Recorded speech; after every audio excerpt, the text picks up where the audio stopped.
the sun dipped slowly behind the city skyline, casting a soft, hazy glow through the blinds of the small, empty apartment Sarah now called home. Her body ached from another long day at the grocery store register, the hours spent on her feet leaving her mind reeling with exhaustion. She glanced at the stack of bills on the table, more than she could ever hope to pay. Her paycheck, barely enough to get by, seemed to shrink more each week. In the quiet of the room, the voice of her ex-husband Eric echoed in her head, words that had haunted her since he walked out. * You'll never make it without me. You're just too soft. * Too soft. Even now, months later, they stung, a constant reminder of how he had left her with nothing, taking everything of value, leaving only a broken couch, a mattress on the floor, and an empty bank account. In the blink of an eye, their life together had evaporated, along with the woman Sarah thought she'd become. Eric had always been the type to thrive on control, charming when he wanted something, distant and calculating when he didn't. She still remembered the smug look on his face when he handed her the divorce papers, the satisfaction in his eyes when he told her the house and the savings account were in his name alone. All those years, she'd been living in his shadow, unaware that she had lost herself in the process. But that was then.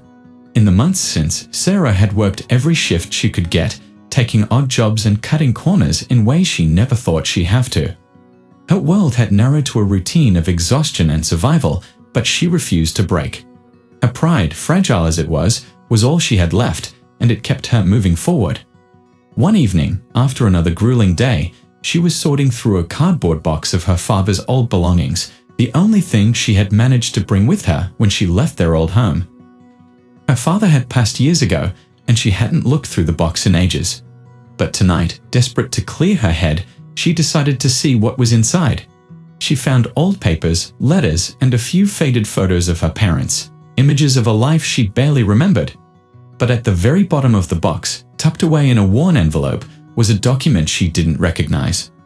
Curious, she carefully unfolded the brittle paper. Her heart skipped a beat when she saw the words, *investment certificate*. The document was dated nearly 20 years earlier, bearing her father's name and a modest sum he had invested in a tech startup she'd never heard of. The company's name was Phoenix Tech, a small, unknown firm that, according to the certificate, her father had put a few $1,000s into as a hopeful gamble. He must have forgotten about it, tucked away somewhere, never imagining it would amount to anything. For a moment, she wondered if it was even worth checking. The next day, she decided to look it up, half expecting to find that the company had long since gone bankrupt. After all, who could expect much from a $1,000 investment made 2 decades ago? But as she researched Phoenix Tech, her jaw dropped. The company had grown into a multi-billion-dollar powerhouse, a global leader in technology and artificial intelligence. That modest investment was no longer just a few thousand, it was a small fortune. The sum stared back at her from the screen, almost taunting her disbelief. She blinked, rubbing her eyes, sure she was dreaming. It was real, right there, in black and white, an amount so unimaginable it could change everything. But doubt crept in, was it really hers to claim? Her father's signature marked the document, but the inheritance had been passed on to her, and with no siblings to challenge it, the fortune was legally hers. The lawyers confirmed it. For the first time since her world had fallen apart, a flicker of hope sparked in her chest. Unsure whether to laugh or cry, she did both, tears streaming down her face as she held the paper in trembling hands. All this time, she had been scraping by, never imagining that a forgotten piece of her family's past would be the key to her salvation. Over the next few weeks, Sarah's life began to change in ways she had only ever dreamed of. She moved out of the cramped apartment and bought a modest, comfortable home in a safe neighborhood where her young daughter, Lily, could play freely outside. From counting pennies to finally having the space to breathe, to dream, to plan a future she thought she'd lost, Sarah embraced her newfound freedom. She wisely invested part of the money, following the advice of financial advisors who assured her that she was now among the select few who could live without financial fear. She donated to charities for single mothers, funding programs that helped women like herself rise from desperate circumstances. Her story inspired many in her community, though she kept her wealth private, living quietly and remaining grounded, careful not to flaunt her good fortune. Just as she finally found peace and began building a new life filled with meaning, a knock echoed through her home. The sound shattered the calm of the evening. Sarah hadn't been expecting anyone, especially not so late. She paused, wiping her hands on a kitchen towel, her heart fluttering with a mix of curiosity and unease. Her world, delicate and newly balanced, felt fragile, and the last thing she wanted was for it to be disrupted. She opened the door slowly, and there he stood, Eric. He looked like a shadow of the man he once was, almost ghostly, a specter from the past. For a moment, Sarah was back in that cramped apartment, exhausted and desperate. But that was the past, and now everything was different. She was different. Eric's once polished appearance had faded. His suit was worn, his face tired, etched with new lines of worry. There was no charming smile, no trace of arrogance. If anything, he seemed smaller, humbled. "Sarah," he said, his voice cracking. "I didn't know where else to go." She stepped back instinctively, her arms folding across her chest. Memories of humiliation and feeling discarded rushed back, the sense that she had been nothing more than a stepping stone for his ambitions. She knew he could see the change in her now. She was no longer the timid, fearful wife he had once dismissed. "What are you doing here, Eric?" Her voice was steady, colder than she intended, but it matched the hardness that had taken root in her heart.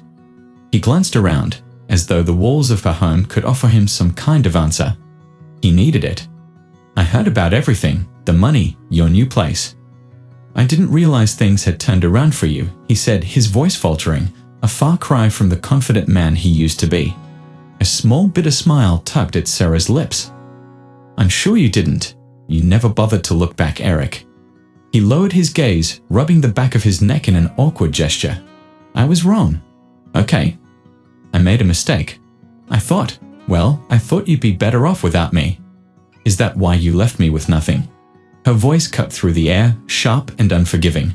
She watched him squirm, unable to offer a single reasonable excuse.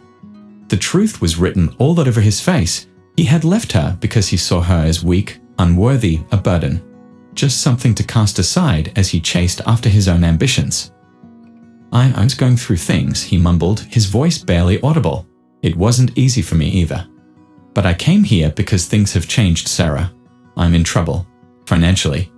There it was. The truth she had known in her gut the moment he showed up. But hearing him admit it made it all the more clear.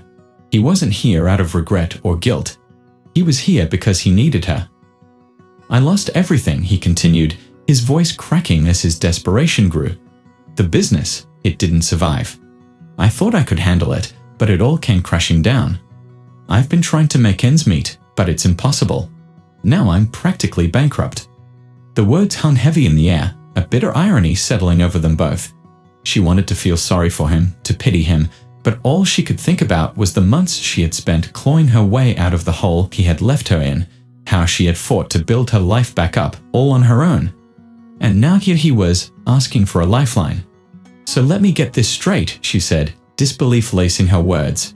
"You threw me away when you thought I was worthless, but now that I have something, you come crawling back." He winced, his pride crumbling, but desperation overwhelmed whatever dignity he had left. "I know I don't deserve your help, Sarah. I know that. But I'm begging you. Please. I'm on the edge of losing everything." She stared at him for a long moment, her mind racing, her heart torn. Part of her wanted to slam the door, to turn him away, and make him feel the weight of the desolation he had caused her. But a small, aching part of her remembered the years they had spent together, the moments they had loved each other, at least, the moments when she had believed they did. Taking a deep breath, she motioned for him to sit.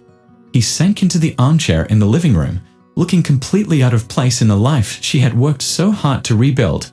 She took a seat across from him, her eyes studying his worn, tired face.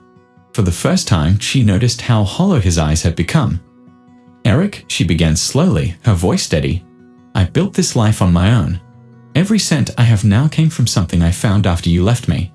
My father left me an investment I didn't even know about, and that's what changed everything. You had nothing to do with it." He swallowed hard, his face crumpling with regret. "I know that, Sarah. And I'm grateful you managed to make something of yourself. But please, I need your help. I'm not asking for much, just enough to get back on my feet." She looked at him, her mind spinning. After everything he had done, he had the nerve to come to her for help. And yet, despite it all, something inside her softened, a small, battered part of her heart that still remembered the man she once loved, or at least the man she thought he was. "Eric," she said firmly, "I can't give you money. But I can tell you this, the person I was when you left me, she's gone. I don't owe you anything anymore. I fought for every bit of this life, and I won't let you drag me back into your problems." He sat there, speechless, the weight of her words settling in. She could see the desperation flicker in his eyes, but he nodded slowly, understanding. He had no right to ask for anything. As he stood to leave, he muttered a hollow thank you, the words sounding empty and meaningless. And just as he reached the door, he turned back, one last look of pleading in his eyes. "Sarah, if you ever change your mind." But she had already closed the door on him. For the first time, she felt truly free. The days that followed Eric's visit passed quietly, a strange sense of calm settling over Sarah. She hadn't realized how much of her life had been shadowed by the constant fear that he might return, that he would somehow pull her back into the chaos she had finally escaped. But now, with the door firmly closed to him, she felt a peace she hadn't known before. She poured her energy into her new life, focusing on her daughter, Lily, and the foundation she had set up to support single mothers. Each day brought new stories of resilience and survival from the women she was helping, women who, like her, had been left with nothing but had found the strength to rebuild. Sarah often thought about the improbable path that had led her here. The hidden investment from her father had been nothing short of a miracle, a lifeline she never could have anticipated. In a way, it felt as though her father had reached out from the past to protect her, to offer her a second chance when she needed it most. And with that gift, she had managed to build a future, not just for herself, but for her daughter and for the many women who looked up to her. But the peace didn't last. One morning, she received a call from her lawyer, a note of urgency in his voice that sent a chill down her spine. "Sarah, we need to talk," he said. "It's about Eric." Her pulse quickened, and she gripped the phone tighter. "What's going on?" "It appears that he's filed a lawsuit against you," her lawyer continued. "He's claiming that, as your former spouse, he's entitled to a portion of the investment's value. He's arguing that the investment certificate qualifies as marital property and therefore should be split." Sarah felt a cold wave of anger rise within her, mingling with disbelief. The audacity. She had thought he would disappear after their last encounter, that he would finally understand he had no claim on her life or her success. But instead, he was back, and he was ready to fight. "Can he really do this?" she asked, her voice trembling with frustration. "There's a chance he could complicate things," her lawyer admitted. "Marital property laws can be tricky, especially in cases where there's no clear prenuptial agreement. He's going to argue that the investment's value accrued during your marriage, and therefore he's entitled to a share." For a moment, Sarah felt a wave of despair. After everything she had endured, was he really going to drag her through another battle? She had fought so hard to build this life, and the thought of him dismantling it, piece by piece, was almost too much to bear. But then, as she took a deep breath, a new resolve settled over her. No, she had come too far to let him take any part of this from her. She was no longer the frightened woman he had left behind. She was stronger, wiser, and she knew she would fight him with everything she had. Her lawyer reassured her he would prepare for the worst, building a case to counter Eric's claims. As the weeks passed, Sarah steeled herself for the impending legal battle. She attended every meeting, reviewed every document, and made sure she understood every step of the process. She was determined to be involved, to face Eric head-on this time as an equal, not a victim. Finally, the day of the court hearing arrived. Sarah walked into the courthouse with her head held high, dressed simply but elegantly. She saw Eric seated across the room, his face drawn and pale, a shadow of the man she had once known. He barely met her gaze, and she could see the tension in his clenched fists, the nervous tapping of his foot. Whatever confidence he had once exuded had long faded, replaced by a hollow desperation. The case was presented, and Eric's lawyer argued passionately, claiming that the investment was marital property and should be split. But Sarah's lawyer was fully prepared, dismantling each of Eric's claims with precision. He reminded the court that the investment had remained untouched and forgotten for years, that it was a gift from Sarah's father and had nothing to do with Eric. Sarah sat quietly, her gaze fixed on the proceedings, feeling an eerie detachment. This wasn't her life on trial, this was her past, and she was finally ready to leave it behind for good. The judge eventually turned to deliver his ruling. Sarah's breath caught in her throat, every muscle tense as she clasped her hands tightly together. After reviewing all the evidence presented, the judge said, "It is clear that the investment was a gift from the plaintiff's father, intended solely for her benefit. The defendant's claim to any portion of it is unfounded." A wave of relief washed over Sarah, her body relaxing as she exhaled. Tears stung her eyes as the realization hit: she had won. She was free. Eric no longer had any claim on her life or her future. For the first time, she felt a weight lift from her shoulders, a burden she hadn't known she'd been carrying. As the court session ended, Sarah watched Eric slump in his seat, defeated. He glanced up at her, his face twisted with bitterness and regret. And for a brief moment, she almost pitied him. Almost. But then she remembered, he had made his choice long ago. She had given him everything, and he had thrown it all away. Now there was nothing left for him to take. She stepped out of the courthouse and into the sunlight, feeling the weight of the day dissolve. The world seemed brighter, the air fresher. As she walked away, she felt like a new woman, one who had reclaimed her life, one who had triumphed over her past. In the months that followed, Sarah threw herself into her work. Her foundation, once a modest dream, now flourished beyond her wildest expectations. Her story resonated with others, drawing attention to the cause, and each day brought her more fulfillment as she helped women rise from the same struggles she had once known.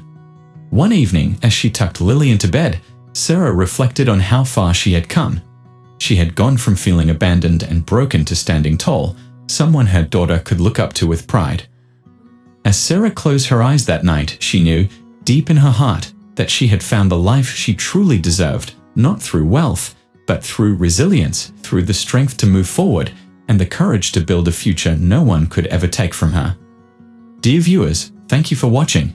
If you enjoyed this story, please subscribe to our channel to receive more stories every day. We'd love to hear your thoughts on this story. Share them with us in the comments.